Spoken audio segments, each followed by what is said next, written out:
News bell network మీడియాకు స్వాగతం.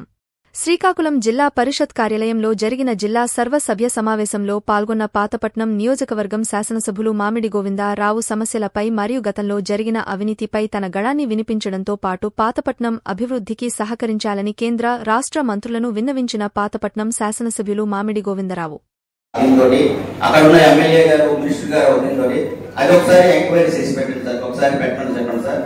ఇంకో విషయం కూడా సార్, మా పరిస్థితి ఏంటంటే ఎట్టి పరిస్థితుల్లో పాతపట్నం నియోజకవర్గం అన్యాయంగా బలైపోయింది సార్. మీ అందరికీ తెలుసు, తమకు నీళ్ళు ఏం లేదు. మా నీరు వాటర్ ఏమో వేరు వేరు నియోజకవర్గాలకి వేరు వారికి వెళ్తుంది, కానీ కనీసం మేము నది ఒడ్డున పక్కన ఉన్న తాగడానికి వాటర్ మాకు లేదు సార్. అది ఒకసారి మీ పరిగణలో తీసుకొని మా అదృష్టం ఏంటంటే ఒక కేంద్ర మంత్రి గారు, ఒక రాష్ట్ర మంత్రి గారు ఆధ్వర్యంలో మేమందరం ఉండడం మా అదృష్టం సార్.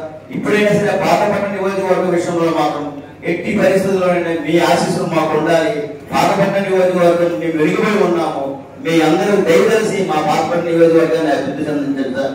ఇంకొక లాస్ట్ ఫైనల్ సార్, వైఎస్ఆర్సీపీ స్థలాలు కాలనీ అక్కడ పూర్తిగా అన్యాయం జరిగింది సార్. ఒక్కొక్కరు 3 4 బినామీ పేరుతో ఇవ్వడం జరిగింది సార్. దాని మీద కూడా ఎంక్వైరీ చేయించండి సార్.